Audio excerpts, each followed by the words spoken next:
welcome to Tea and Strumpets, a Regency romance review. I'm Zoe. And I'm Kelsey. And today I wanted to talk about some kind of exciting books that have been announced that are coming out that, weren't announced to be part of our books we're excited about in 2020 list. But one of them is an anthology called Duke, I'd Like to F. And one book, it's got great authors attached to it. So it has Sierra Simone, Joanna Shoup, Ava Lee, Nicola Davidson, and Adriana Herrera. And I'm especially excited for Adriana Herrera's because she is writing about a Black or mixed race heroine here and a Duke. So again, getting a little bit more diversity into historical romance. And I just love that. This is great. All those authors are very fantastic. And I just love the title. I already pre-ordered. It comes out in November 17th. I figured I would not remember around November 17th. So I was like, okay, pre-order that now as a nice little present for yourself. And also exciting from Adriana Herrera, she just announced a 3-book deal of a series called Las Leonas. And it is following 3 Afro-Latinx heiresses who go on a girls' trip of a lifetime as they find love in Paris at the 1889 World's Fair. Ooh. So yeah, another, again, diverse historical romance. So exciting. And also, I'm sorry, that's exciting, but then also too, at the World's Fair, that's a great year. I know. And you and I are pretty stuck in England and Scotland, but I feel like we can go to Paris. We can totally go to Paris, Zoe. For the World's Fair? Are you kidding me? Of course we can go to Paris. And so, of course, upon the announcement, this garnered some negative attention as well, I would say, because some people pulled is that historically accurate card and had to get schooled on Twitter that, yes, it's actually quite historically accurate. And they unfortunately, or fortunately, so that the world can maybe become a better place, but it sucks that Black authors have to school people about this all the time. However, they brought up the words, shouldn't we call it, for accuracy's sake, historical fantasy? And the reason that I'm bringing, first of all, no. Second of all, the reason that I'm bringing that up is because today's book and our history fact could also fall into the same category, because our history fact, which you're going to talk about shortly, is something that happens 50 years after the book takes place. Yeah. Exactly. And I love it because the author gave us a note about the fact that she even says the line, which I will read to you, that she played fast and loose with the history timeline on this one because she liked the things and wanted to use them anyway. Yes. And so here's the deal. We're here for happily ever after and a good time. And it's just never something that I'm going to fixate on, because if it's a good story with good writing and amazing characters, that's fabulous. And if there's diversity in it, that's even better, because I think that there's such little light shown on the diverse side of history. Mm-hmm. And we've got to do better and see more. And so I'm just excited for the book. So I don't want to fixate on the negative Twitter stuff, because there was also a ton of positive. Yeah. Well, and that's true. And you know what we can always say to those naysayers, which is, if you wanted pure facts, you can read a nonfiction book. Yes. Well, with that, shall we get into the book we're talking about today? Yes, and today we are talking about 3 Weeks with Lady X by Eloisa James. Now, we have mentioned Eloisa James before, but it came to my attention that this is our first actual review of an Eloisa James book. So, how has it taken this long?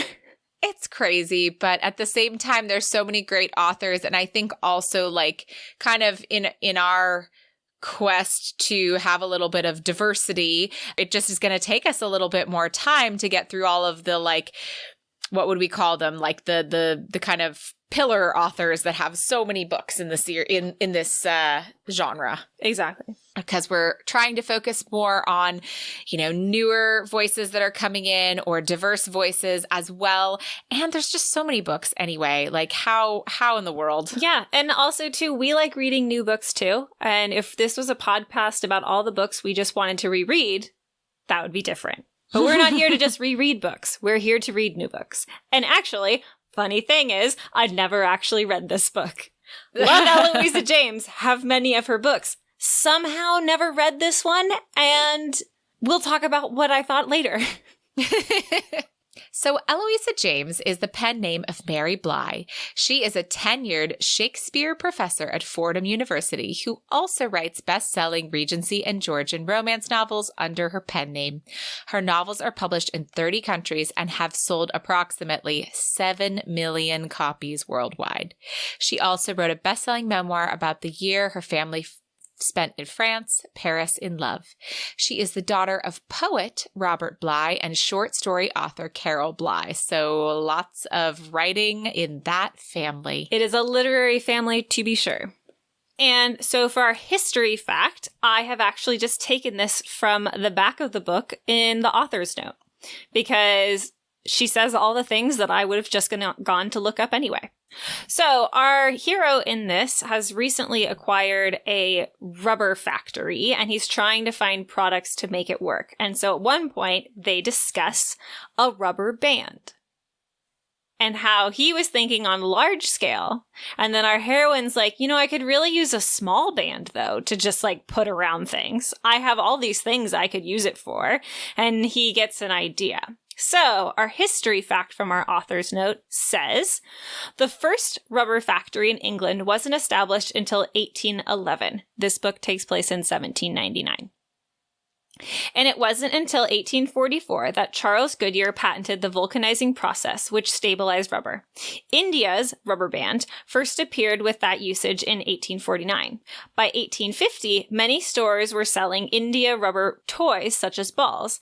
And yes, the various puns on names, India rubber as well as rose and thorn, were deliberate, which is you guys will realize later.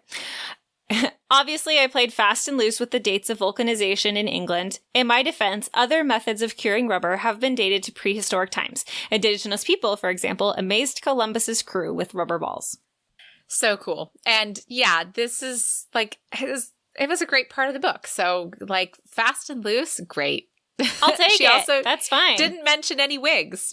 So I was into it. I know. I had no idea it had taken. Well, I think there was a brief mention about he wasn't wearing a wig, but then again, he wasn't wearing a cravat either. So, yep, yeah. So I did wonder when she said that. I was like, oh, is it a little earlier? And then later the dates come into play. But anyhow, our main tropes today are class differences and tragic childhoods. Mm-hmm. And our main characters are Lady Zenobia India St. Clair and Tobias Thorn Daughtry. So, shall we get into our synopsis? We shall. Lady Zenobia India St. Clair had a terrible childhood. Her parents loved her, but lived a bit in their own world, and that caused some neglectful behavior. Then, when she was 15, they died, and she was sent to live with her godmother, Lady Adelaide Swift. Lady Adelaide, while kind and loving, was not the managerial sort, so India, rebelling from her upbringing, took charge. She not only took on interior decorating, but also took on the task of organizing the household. After her godmother started bragging to her friends about what a great job India had done, she started getting hired out by other members of the ton to organize their lives. However, it's getting to the point where India should really consider marriage. After organizing everyone else's household, India wants one of her own. She's also getting up there in years, so she's all of 26. So, the pressure on her to get married is a lot greater, because if she's not going to do it now, it probably won't happen. However, the trouble with marriage is that she just has a lot of trouble with the idea of submitting to a man in any way. Our hero has also had a bit of a different upbringing. He is the oldest son of the Duke of Villiers, and that is probably a French word that I am mangling terribly with my pronunciation. So if any listeners out there know how I should be pronouncing Villiers, send us an email. So he is the oldest son of the Duke of Villiers, born on the wrong side of the blanket. He lived on the streets as a boy until he was found by his father and then brought up in a manner befitting a duke's son. Currently, his best friend Vander, who is a future duke, is trying to figure out why Thorn wants to settle down with Letitia Rainsford. Quote, "She's beautiful, well-born, and well-bred. What more could I want?" "A brain," Vander stated. Letitia Thorn represents acceptance in society. Her family is well respected, but currently low in cash. Thorn has lots of cash to burn, and he is looking to lift his social acceptability and that of his future children. He does not need love, and since he doesn't plan to spend much time with his future bride, he doesn't really need a massive intellect either. His mother was a flaky woman who was an opera singer, who really only cared enough about Thorn to use him as leverage with his father, and when that no longer worked, she left him on the streets. Therefore, he also really doesn't trust women, so one who is easy to please is just fine with him. And motherly. That is the other characteristic he's hoping for. True. A woman who will not leave her children. Correct. So India and Thorn, though, are on a collision course. Thorn, in an effort to impress his potential future mother-in-law, has bought an estate just outside London, and it needs renovations. His stepmother, who is a wonderful woman and a friend of Lady Adelaide, has asked that India oversee its renovations, which is why she and Lady Adelaide are on Thorn's doorstep in London. Immediately, India thinks to herself how handsome Mr. Daughtry is. Also, he is not an easy man to manage. These two immediately have an attraction that brings out frustration in the other as they start to butt heads. Thorn starts out very dismissive of India, and India, on her part, goes on the attack after being dismissed. Thorn tells her that he needs the house ready in a fortnight. India tells him that a job of that size will need at least 1 to 2 months. So he tries to fire her from the job, but India does not accept. Quote, "First, Eleanor hired me, not you. And second, you're the bastard son of a duke," Lady Zenobia said bluntly, showing she had balls to put it equally bluntly. "Do you realize you are the first lady who has ever said the word bastard aloud to me?" She looked him straight in the eye. The word has more than one meaning. It seemed she applied at least 2 of those meanings to him. After standing toe-to-toe throughout the meeting, they both agreed to meet at his estate in a couple days to assess the situation. The next day, Thorn has a bit of an issue. A little girl has been dropped off at his doorstep. She turns out to be the daughter of his childhood friend Will, who has apparently died and named Thorn as his daughter Rose's guardian.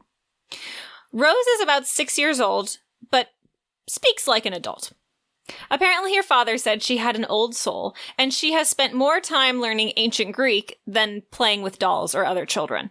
Thorn immediately knows the repercussions of becoming her guardian. As a bastard, people will assume she is his bastard daughter. However, he will not shirk his sense of duty to Will and decides there is no way he can let this little girl go elsewhere. He makes sure she gets outfitted and sets about to find her a governess. He does all this after making sure that she has a nice doll, who she names Antigone. When next India and Thorn meet at Starbury Court, his estate, she immediately assumes Rose is his daughter.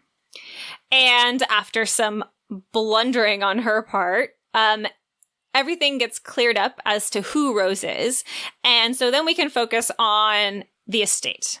It's terrible. The house has no servants, almost no furniture, and a lot of statues of people in promiscuous positions, with very little clothes on. Yeah, a little to none. India tries to quit, especially after she and Thorn do not see eye to eye on the magnitude of the renovation and the timeline before the house party he is throwing. Plus, there is this attraction to a man who tries to rule everything around him.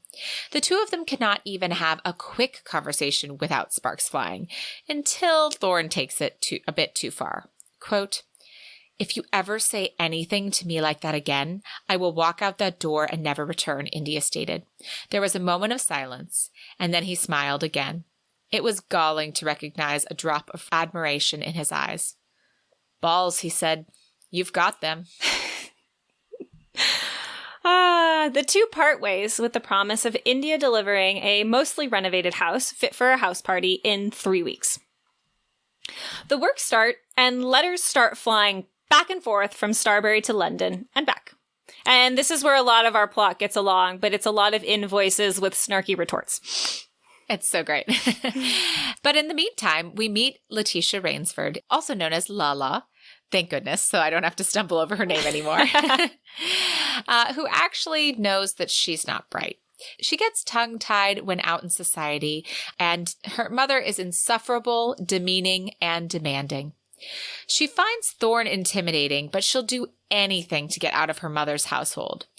Also, it seems as though she has dyslexia, so she never learned to read, which is why she's convinced she's stupid.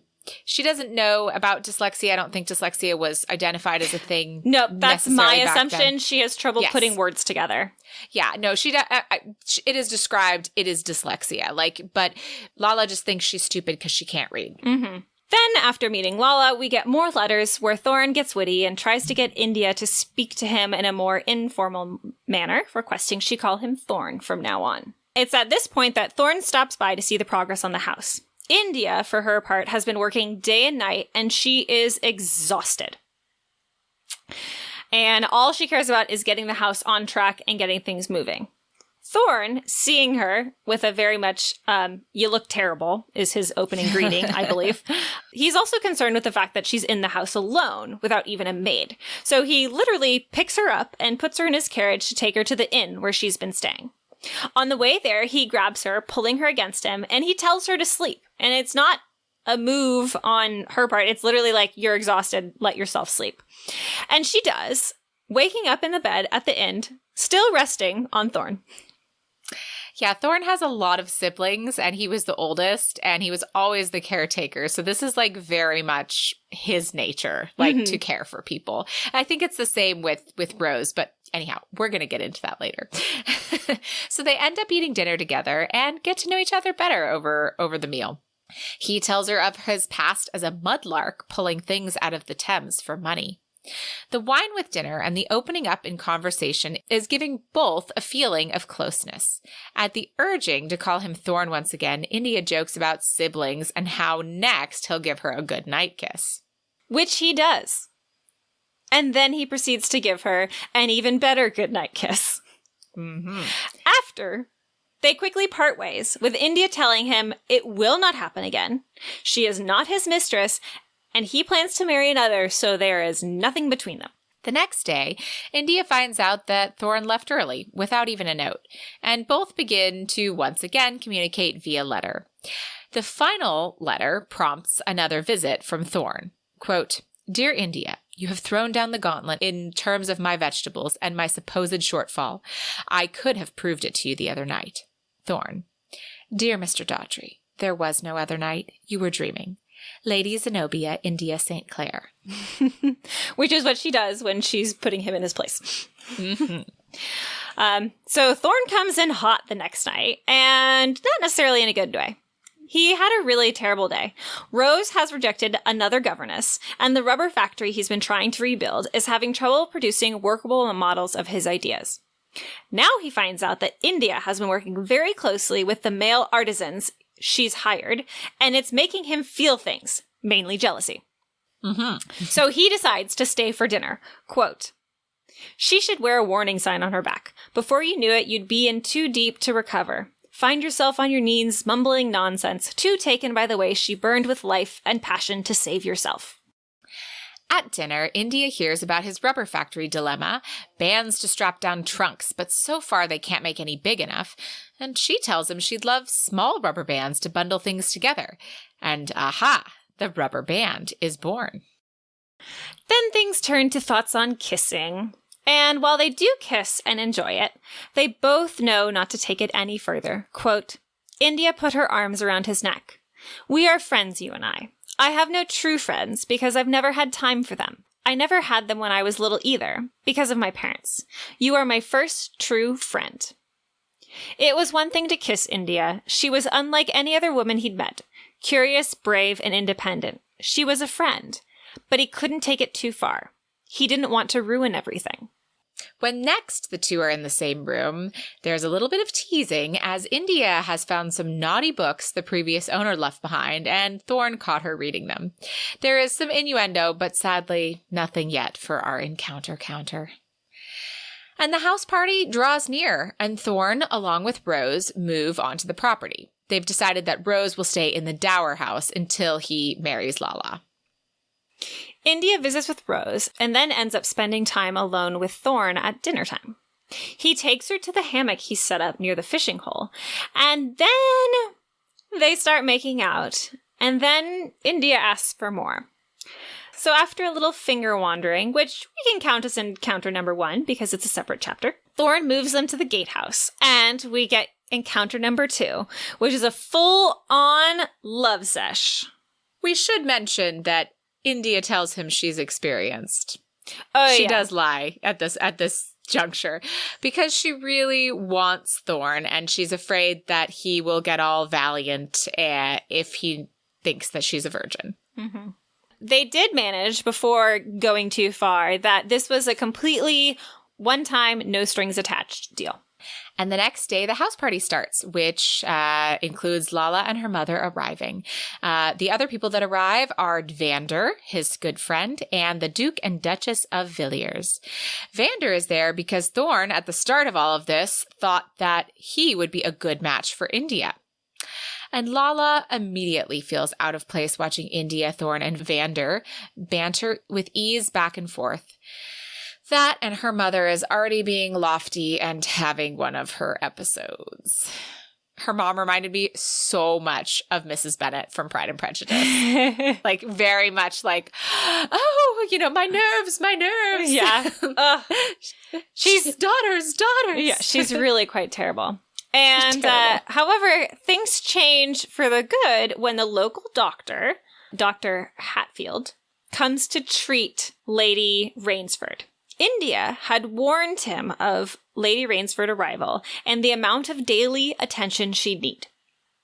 So, already got the doctor wrapped up, which is great because Lala sees him and is instantly smitten. And ends up leaving the house with the doctor to go on rounds after escaping her mother. And no one seems to notice. And the party proceeds.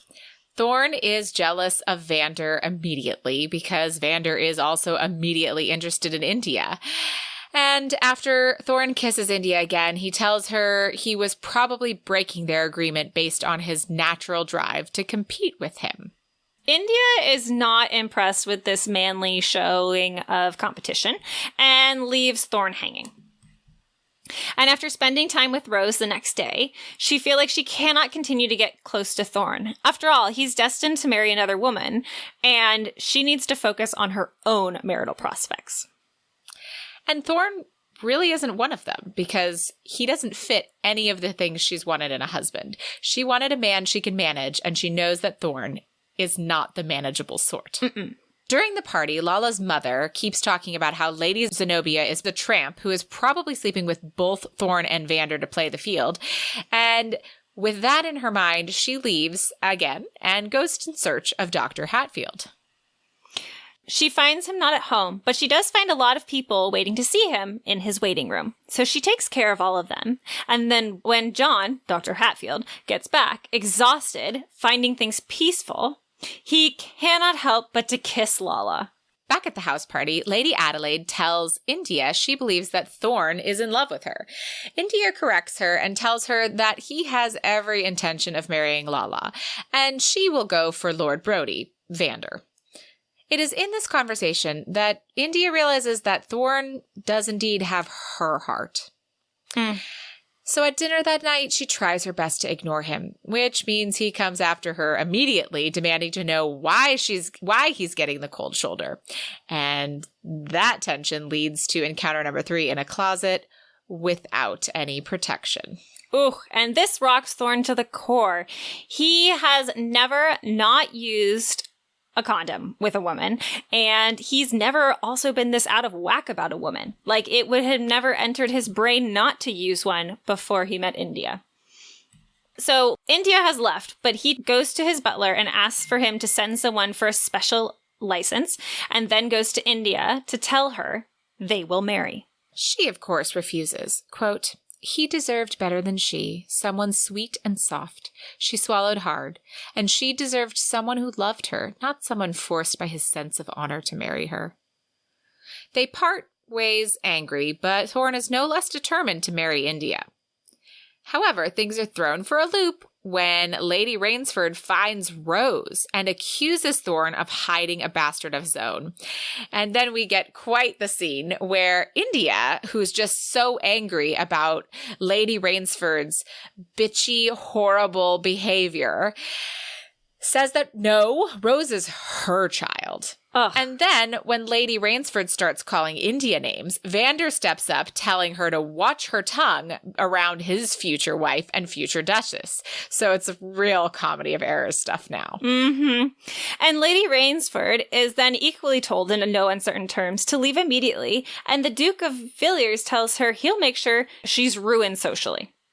And it is all a mess. And then Lady Rainsford storms off, and Rose was very upset by this whole thing. Thorn came in really late to it, so he immediately seeks to comfort her. And once she has quieted down and she's feeling better, and then he confronts Vander about India being his future Duchess, and they fight, literally. And our comedy of errors continues when Thorn cannot find India. And then his father tells him that they've left with the special license. Mm-hmm. So Thorn rides through the night to break up the wedding, only to find out that it was not the wedding of Vander and India, but instead the wedding of Lala to Dr. Hatfield, which is a relief, but now Thorn has no idea where India is. India has been hanging out with Vander, and even though they were laying in bed together, they never even end up kissing. She just knows she cannot marry Vander. So the next day, she finds out that Thorn chased after Lala, so she assumes he must really love her instead. Yep, because, it's not a good love story without a good plot twist. Thorn eventually finds India in London and presents her with a diamond ring and asks her to marry him again. India still refuses, and thinking that it's still the competition with Vander that drives him to this proposal. Therefore, Thorn does the most manly thing he can do to win India's affections. He goes back to his mudlark ways to track down the jewels India's parents had taken to London to be appraised. She thought they had gone to sell the jewels meant for her dowry, but turns out they died after not selling them. And Thorn is convinced they're still in the Thames and can be gotten again. Sure enough, he and his old gang do indeed find the jewels, but Thorn, while trying to save one of the other mudlarks, almost dies in the process. India, who's trying to forget Thorn, is summoned by Thorn's footman. Quote, "He's dying, milady," he gasped, "and the little girl wants you." She takes up vigil by Thorn's side, begging him to wake. Quote, "I love you," she said again, her voice breaking on a sob, "but I hate you too, because this is the first time I've told you so, and you aren't even listening. I hate you for making me fall in love with you. I hate you for wanting to marry someone sweet and fluffy as a duckling instead of me." But luckily, Thorn does wake because this is a romance novel and there's a happy ending. And with a soft "love you," he falls into a peaceful sleep. And the next day he wakes, and he and India get to have a real talk, clearing up the whole competition thing. Quote, "I loved you before Vander arrived at the house. I simply didn't realize it. I think I probably fell in love with you the moment you told me I had a shortfall." So India gets her family jewels, which she tells Thorn were not worth his life, even if it was very thoughtful, and the story that her parents were not on their way to abandon her when they died. And then the two live happily ever after. And in the epilogue, we get to see that they had 3 children, and Rose is still an obviously treasured member of the family, and all 4 of these kids are siblings in the best way. And Starbury Court, the home India lovingly created, stood for generations as a loving home. The end. Aww. It's a very satisfying ending, and I am excited to talk about this book. So shall we adjourn to the parlor? We shall.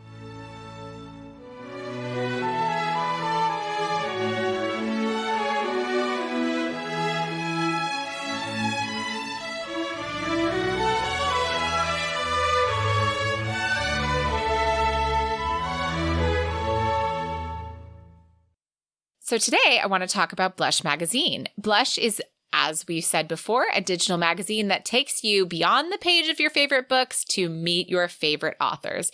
It is romance-centric, and it's not a subscription, but a totally free digital magazine. So if you'd like to learn more about Blush, you can head on over to bit.ly/blushmagazine to check out the latest issue, and we will link to that in our show notes. Yes. And if you aren't familiar with our show, typically in the parlor, we have a book recommendation. Today, we don't have one. However, if you have a book recommendation for us, we want to hear from you. If you have an inclusive author you love, or just a book of romance, no matter what the genre, that you just want to share with others, tell us and we'll share it here in the parlor. And if you have a book you'd like to recommend for an episode, we want to know about that too. So you can let us know all of that through our email, romancepod@gmail.com. And if you'd like to find us on social media, you can find us on Instagram and Twitter at T as in Tom, N as in Nancy Strumpets, and Facebook and Pinterest /TN Strumpets, and YouTube by searching our name. And we really love hearing from you guys on Twitter and Instagram. And so we've gotten a lot of tweets and Instagram messages and comments this week. And it's just always so fun to hear what you guys are thinking. So definitely check us out.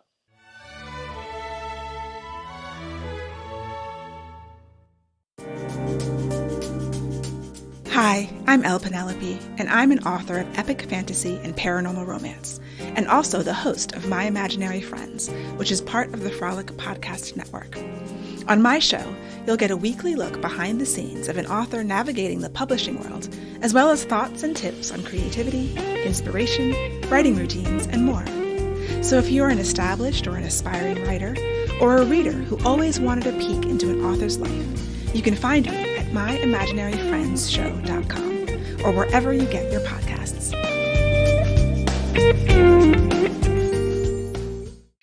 So our first Eloisa James, I mean, it's not, but it's our first on the podcast. It is our first on the podcast, and a first for me. I haven't read this one yet, and it was delightful. So, funny story. I had a book in mind that I wanted to read, and I couldn't quite figure out which one it was. I knew it was part of her Desperate Duchesses series, and I was like, oh, that's the one I think we should do as our first Eloisa James. And it was actually the Duke of Villiers book and Eleanor. So because I just remember loving that book, because in that book, we see Thorn as a boy. And I think she wrote like 8 books in between that book and then writing Thorn's story. So, I mean, it was like a long time. And, you know, you kind of fall in love with this persnickety boy who just is trying to take care of everyone. And I had forgotten that this was his book. Like I'd totally forgotten, because I just remembered loving this book. And I was like, we should definitely do one that, like, for our first one that we love. And so it's just funny how that turned out. Like, I was looking for his dad's book and then ended up with his book. But yeah, I loved this one too. It's been so long since I've read it. I mean, years and years. So I was delighted to read his story again. No, it's really quite fun, because these characters really do stand toe-to-toe against one another. They really do stand toe-to-toe against one another. They're very honest with each other from the get-go. And then there's like, it's not even misunderstandings. Like, it's very clear. She's like, I'm saying no to you for these reasons. Like... Yeah, no, the misunderstandings, there was like a little bit of that, but it felt like a comedy of errors, like you wrote in the synopsis, rather than, oh, here we go again. You know, it was kind of more lighthearted, which fit with the banter. I loved their letters back and forth. They were hilarious. Oh, the letters were great. So good. And yeah, these characters have like so much zest to them. Like they're just both spicy, and I love that about them. And they have cool backgrounds, and yeah, their class differences got in the way, etc. But one thing I really liked about this story was Lala, because you do not expect her to be who she is. No, she ends up being this wonderful person, and it's so funny because you only hear about her for a while, and you're just like, oh, she's just an empty-headed bimbo, you know, he has a lot of money, blah, blah, blah. And then you find out, and then it's like, oh, no, he's trying to rescue her because he thought she was beautiful and nice. And then he met her mother and was like, oh, I need to rescue this poor girl, which is partly why he had it in his head that he had to marry her and why he's trying to impress her mother, because the mother needs to give her say so. And God, her mother's truly awful. But we learned that as readers. I mean, her mom is just abusive, emotionally abusive, super abusive. It's bad. And also her mom's a little bit nutso. I mean, her parents like can't even be in the same room together. And so I'm sure there's like a lot to unpack there. But I really loved that, you know, Lala meets her person and it feels so natural. And like sometimes when you switch character storylines in a romance, you kind of get angry as a reader. You're like, I don't want to read this. I want to go back to my hero and heroine. No, I could have read a whole book of Lala and Dr. Hatfield. Easily. And it was really cute though, because when I was putting the synopsis together, I was like looking through some pages and I found this quick little line where Lala is talking about how, you know, Thorn's nice, like Mr. Daughtry seems nice, but he really intimidates her. And she's like, yeah, I don't really need to move around in high society. I think I'd just be happy being like a doctor's wife, you know? Yep. And it's so funny. And then to meet the handsome doctor. I don't even think he was that handsome. I think I remember her saying he was like balding and maybe he was. Or something. I can't remember, But to her, she immediately was like, this is a person who I look at, I am attracted to, and I feel like would make me feel safe and cherished. And those were the things that she really wanted. Oh, and it was so sweet. And it's so great because he's like, you're not stupid. You just have trouble reading. And people have trouble reading. He's like, you're not dumb. Like, you can obviously read numbers. Like, that's fine. And he's the first person she's really ever come across that is like, no, you're not dumb. You just can't read. And that's a totally separate thing. Yeah. And then even like Evander and Thorn and India, as you know, Lala is talking about her day of rounds and all these different patients, all kind of like raise an eyebrow and go, well, maybe she's not as empty-headed as we all thought. No, they're all really impressed. Yeah. And so they all go, oh, maybe we kind of had the wrong impression of her because normally she's tongue-tied because her mother is crazy and makes her feel stressed. Anyhow, I mean, Lala's story is great. And you get a lot of that more when you read the book. So like, yeah, I really liked that about the book. No, and it's fun too because the other side characters like Rose, I would have loved to feature Rose more. But she's really just a side character. I can't remember if she writes a book for Rose later or not, like way later. I don't know. I don't know either. I would hope so because Rose is hilarious. Like in a very because she's very prim and proper and she's like a great interaction. She's a bit of a savant. Yeah. But she's really funny because she's like telling Thorn how like her old tutor said all gentlemen know how to read ancient Greek. And he's like, nope, never learned. And well, he said, I'm not a gentleman. She's like, I'm not a gentleman. She's like, oh, well, we can work on that. It's so cute. Yeah, she's such a, like they said, old soul. Yeah, and I did like the Thorn and Rose pun. And, you know, India is the name that India goes by for the India rubber bands. Yeah, very, very clever. I wanted to say, though, so recently I've read the most recent Eloisa James book, which is the Wild and Love or what, I don't know. It's the latest Wild book. Yeah. The Wilds of Lindo Castle. It's like the Duke of something. They all say book. Yeah. Yeah. And I did review it on Goodreads, and so my full thoughts are there. But a bit of, I guess, a spoiler if you haven't read that book, but I'm just going to say that I found it very lackluster. And I found this one to be stunning in comparison. Like, I feel like this book was written so much better and had so much more dimension to it. And the characters just leapt off the page. And now the writing in her newest book is perfectly wonderful. But the writing in this one is like, mwah, chef's kiss. Like, it's like prime Eloisa James. Like, agreed. I loved this book. It just was like, it was such a page turner and just happy, angsty, funny. I had a all great in time. one. I think I read this book from start to finish in like one night. I think I just sat down and read it because I started it and I couldn't put it down because it was just like the banter was so quick and like everything was just like flowing so well that like I couldn't find a good place. There was no point where I wanted to put it down. There was no point where I even wanted to take a breath, like just to like pull it down and be like, huh, like, you know, I just was like, nope, tell me more. I need to know more about this. Like, yep. So let's get into our individual ratings. What did you think about our hero? Thorn. I really liked Thorn because I thought he was a very honest person about who he was and what he was all about. And I think that any sort of his rough edges were very calmed down by his caring nature. You know, he gets Rose and instantly he sees this poor distressed little girl and he's just like, you know, when he finds out not just who she is, but then what happened to her, like her tutor had just stuck her on a beer truck and like she hadn't been able to change for 3 days, you know, and she's 6. Mm-hmm. And he's like, I'm going to kill, like, if I could track the guy down, I'd kill him. Like, you can't treat a little girl this way. And he does. He makes sure she has toys. He makes sure she has clean clothes. And he makes sure that she's comfortable. And she knows that she's not going anywhere. Exactly. So, like, you know, it's so. So when he does get like rough and demanding and becomes, you know, the big man used to getting his way, you know, where he could get a little irritating, he's like immediately like those edges are immediately sanded down by his caring nature.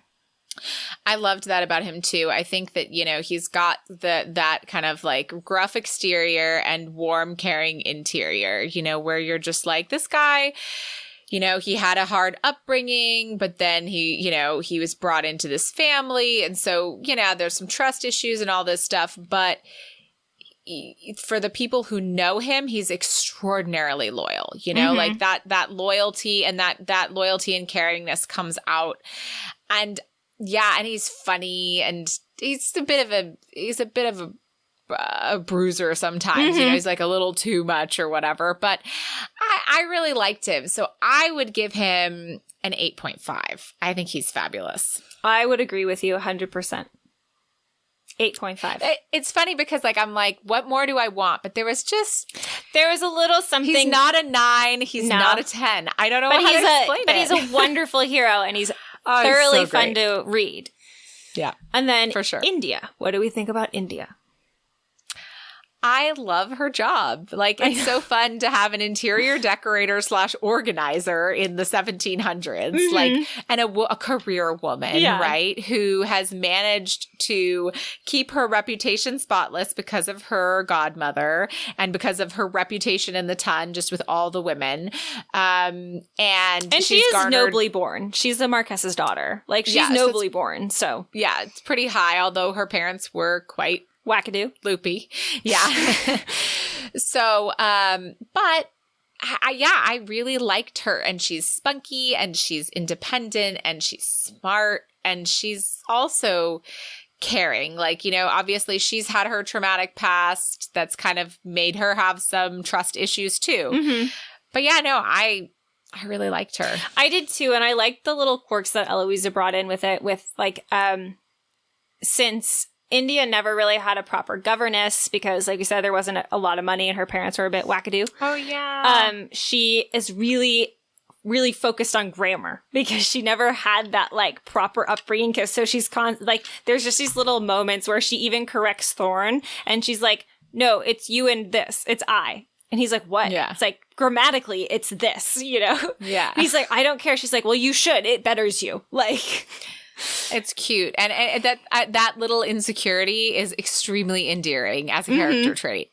Well, and that's the thing is that she has these little small insecurities, but they don't rule her as a character. You know, you get so many characters where their insecurities are like all you really know about them and all you get, versus India really has this tough exterior and she's really good at like not offending people, but you know, quietly telling people to suck it, you know, and yet she does have these little minor things that she is concerned about, but they don't rule her everyday life. Absolutely. So what would you give India? I'm going to give India a 9. I really liked her spunky personality, and she was just very quick with that tongue. She always called it a temper, and I just was like, no, you're standing your ground, girl. I think she deserves a 9, too. I was going to go with 8.5, but it's like, why? Okay, you know. I'm going to round up. She's a great, great character. I love her. Yes. So, how about favorite quotes? It's kind of hard to pick one from this. It is. I think most of my favorite quotes are definitely on the dialogue front. I loved the dialogue in this. I think that's one of those things that gets me. If anyone knows me, it's the dialogue really makes or break it for me. Well, I have one that's not dialogue that I can share. Okay. Cool. A little. I have 2 short ones, and this one is not dialogue. This is just a bit of writing that's really nice. And it says, to her horror, India realized that all that maleness had kindled a sultry warmth in her stomach, and her pulse was thumping to a disgracefully erotic beat. She was both shocked and surprised by her body's reaction. She was decidedly not a woman who turned weak-kneed over a man. And I really love that turn of phrase, thumping to a disgracefully erotic beat. And that's so India, like her inner dialogue, like, oh my goodness, this is not how I behave. Yeah. You know, this is not how a Marquess's daughter should behave. Also, again, wonderful Eloisa James writing. Yes. So this one's just a quick line, and this is when Thorn is thinking about Lala and what makes her the perfect wife for him in a lot of ways. And it says, his intended probably wouldn't appreciate the comparison, but Thorn had the notion that she was like a rescued hound, one that would adoringly follow her new master in return for some kindness. It is bittersweet to read that one, but it's probably very true. But I'm so glad it turned out even better for her. Yeah. Oh, and sorry, this is another one I just saw, which was great. And it's one of those things with India being a little insecure about her education and her upbringing because it was so lax. And so this is a conversation between her and Thorn, and she says, as I told you, I hardly know anything. He shook his head. You're an odd duck. No, just an ignorant one. I love their back and forth. I have one more little one, too, that is near the end, and this is between Thorn and his dad, and after Thorn comes back from realizing that Lala was the one who eloped with the special license, and he realizes that his father was making him realize that he was in love with India because his father had figured that one out already. And so he's kind of asking his dad, why did you make me do this? And he says, quote, you are my son, the Duke continued, his eyes softening. I thought there was a good chance you'd inherited my idiocy. That's a good one. That is a good one. Yeah. So yeah, just a lot of fun banter in this book. Agreed. All right. And let's talk about our steaminess. How steamy was this book? I thought this book was pretty steamy.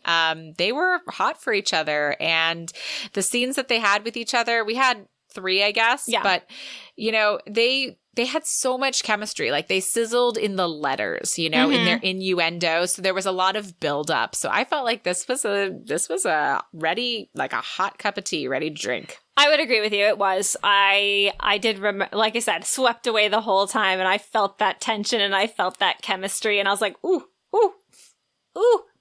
And it's so nice when there's so much of that chemistry buildup between them, just from the dialogue. I love that. And then when you get to those encounters, it's the payoff is, tenfold. Yes. And I love it too, because you really felt, like you said, a lot of it came from the letters. The letters really built a lot of that relationship. And you felt it in the letters. It's just oh, she's going to be snarky now. Oh, what's he saying now? So how about everything that we've said, let's break it down for our feminist recap, because I feel like this book is very feminist for a lot of the reasons we've said. Yes, a lot of it. There was good consent, number one. Great consent. Thorn really doesn't, not even once he gets to know India, he really isn't dismissive of her because she's a woman. He's dismissive because he just doesn't think she's Like, he doesn't understand the use of having a person to hire. Yeah, for sure. But once they start having conversations, he takes her opinion 1,000,000%, like the rubber band conversation. He sits down and he says, tell me everything, you know, and he writes down all her ideas. And and it extends to Rose too. It doesn't matter. Like, he knows that women, you know, that's and eventually, like I said, there was this whole thing where he couldn't find a governess. They weren't staying. Like, he couldn't get a governess for Rose. And then he finally hires her a male tutor straight out of Cambridge. He's like, well, she's getting a tutor because that's what she wants. Yeah, and India's a career woman, right? She's a career woman in this time. I think that that's important. I think Lala learning that she's not stupid and that she just has a disability and getting away from abuse, like all of that is, you know, good. And India, when she's, you know, meeting Lala and hanging out with Lala, she's always thought Lala was a very sweet girl and never is catty or dismissive to her. You know, there's none of that. And same the other way around. Lala, even seeing her, you know, she's not jealous when she sees India bantering with Vander and Thorn. She's like, oh, I want to be able to do that. Like, but it's not even on the, like, I want to be India or I'm against India or looking down on her. It's just like, oh, I wish I had the ease that she has. The only part I'd bring up that felt a little incongruous to me was India lying about her virginity. Like, to me, that is like, not so great as far as feminism is concerned. But in a way, maybe it is. Or am I wrong is, I guess, the question. Yeah. Like, because she was like, I know this is something I want to do. And yet, if I admit like fully that this is my status, that is going to prevent me from having this experience. Yes, so maybe it is feminist. I think it is a little bit because she's taking what she wants instead of, and the reason she doesn't is because she's like, Thorn won't do it if I'm a virgin. Like, I know that. And then of course she uses the technicality of like, well, I bled like the first time I rode a horse. So like, I technically am not a virgin. Like, yeah, so I guess maybe I talked myself out of that one. But yeah, definitely a supporter. I think like a young girl or any person reading this book is going to feel empowered from lots of different things after it rather than feel not. I felt very empowered. Yeah. So we've let ourselves into our final book rating. Our final book rating. I'm going to give this book a 9. I would also give this book a 9. This is a fabulous book. For whatever reason, it's not like one of my favorites, which is so silly because it should be. It's a really great book. Yeah. But it is such a great book. Like, read this book. If you haven't read any Eloisa James, which is possible because there's so many great books to read, this is a great one to pick up. You can pick up. You don't have to know anybody else in this series. It's so good. And it's so her. You're going to want to read her whole catalog after that. Oh, yeah. No, absolutely. This is a total one. Like, because I think I've read some of the previous books. Like, I feel like I may have met Thorn before. I feel like I probably met Thorn's sisters. I think that's really what it is.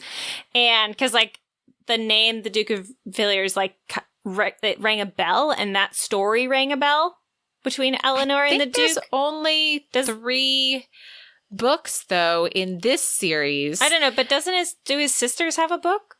I honestly can't remember. I have such a hard time, like, organizing her series, except the Wilds, like, because they're the most recent, and they're pretty easy. So, that's like a Bridgerton thing. That's really easy to clump together.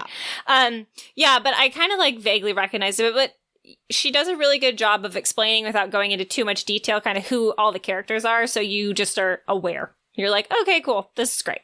Yeah, I think I remember Vander's book vaguely, and I'm like, I think I might need to pick that up and have a nice little comfort read. So we'll see. Maybe that'll be one of my books that I read soon, but not next because we are reading something next week. Yes. Next week, we are finishing off our Bridgerton series. What? Oh my gosh. I know. We're finishing it up next week. We are reading Gregory's book, On the Way to the Wedding by Julia Quinn.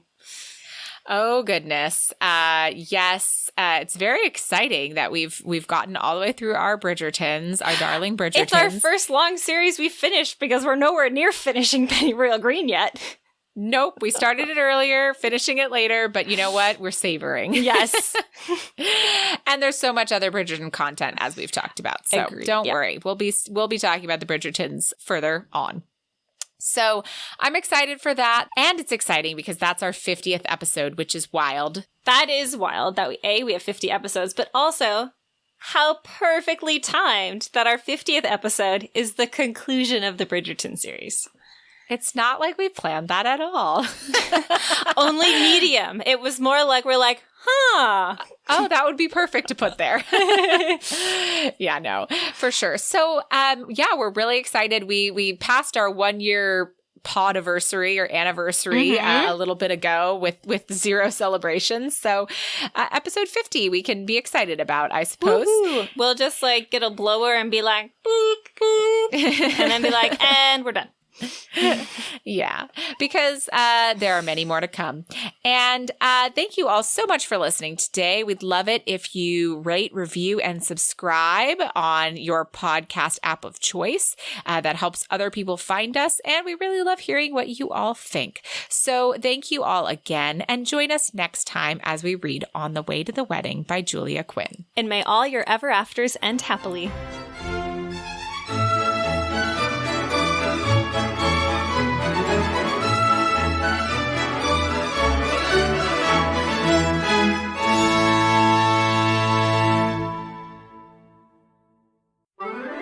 Tea and Strumpets is part of the Frolic Podcast Network. Find more podcasts you'll love at frolic.media/podcasts. He does all this after making sure that she has a nice doll, who she names Antigone. Oh, is that how you say that? God. Yes, it's a Greek play. I happen to know it because my friend growing up wanted to like do Antigone at her house, and so we're too young and we did Antigone. Anyhow. That's fine. The name Antigone rings a bell, but obviously like the seeing of it, the spelling, I was like, ugh. Yeah, no, it doesn't look like Antigone. Mm-hmm.